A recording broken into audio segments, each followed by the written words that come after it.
And this laxity is not just carelessness or desire to punish unpopular views, my views. It is much darker and more sinister and threatening than that. The goal of the progressive left today, and we've heard about this on the prior panel, is to destroy and demolish our legal system with its safeguards, procedures, and practices, a system that is the envy of the world. Why? That justice system is oppressive and bigoted, a cover for hatred, for racism, for white privilege. Our legal system represents whiteness, and whiteness has to go. It has to be replaced. But replaced with what? Well, with some corrupt, unprincipled, arbitrary, unpredictable, fact-free system driven by identity politics, by preferment, by power, by tribalism. The goal is to take our carefully constructed first world legal system and send it back to third world status. And the only upside I can see of this project, well, it might alleviate our immigration problem. Why would people want to come to us for the same miseries and injustices they have at home? That's the mystery. Now, there is one more aspect of my cancellation experience that really is important to comment on. Students from Penn and elsewhere repeatedly reach out to me for advice on how to resist the depredations and humiliations of woke conformity, not just in the academy, but in the elite world that they will eventually occupy.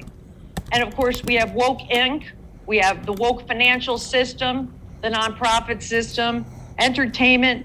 There's no escape. There's absolutely no escape. Now, unfortunately, I don't have very encouraging words to offer. In my pastoral role, and that is the role that I have assumed in my university, I tell them, well, this is a culture war. What about war don't you understand? War has casualties. People get hurt. Can you avoid it? Well, you may not be interested in war, but war is interested in you. Yet I don't encourage or expect them. Oh, how much time do I have? Oh, okay. Then I'm going to finish up. I don't expect them to stick their neck out because they're vulnerable. But there is one group I'm very disappointed in, and that who are in a position to stick their neck out, and that's other tenured professors like me.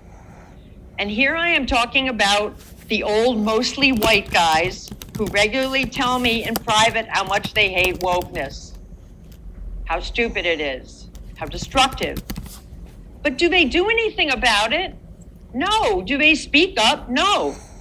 They're just too comfortable. Is it selfishness? Is it cowardice? Let me just say one thing about the cowardice part, all right? The elephant in the room at this conference, the one subject that has not come up is race.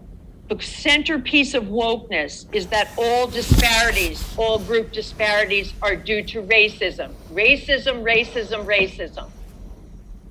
If people on the right want to embrace meritocracy and fight wokeness and be colorblind, they have to have an answer to that. They have to face up to the fact that the meritocracy will produce different outcomes by group. And they can't shrink from that. And I think that is where I see them stumbling. Finally, I will leave you with a Latin motto, which is the motto of some of my children's very overpriced, fancy, and expensive boarding school. That Latin motto is non sibi. That means not for ourselves. I hope that we here at this conference are not here for ourselves, but rather to preserve, protect, and defend the system that has been bequeathed to us by those who have come before, to the next generation. I know that's why I'm here. People say, why don't you leave? Why don't you quit? Why don't you retire? Why do you tolerate these slings and arrows? And my answer to them is non sibi. I am here for them. And that requires a certain degree of sacrifice. So if I leave you with one wish, a forlorn hope, I guess, it would be, let's see more tenured professors stand up and be counted by opposing what is happening in the university today. Thank you.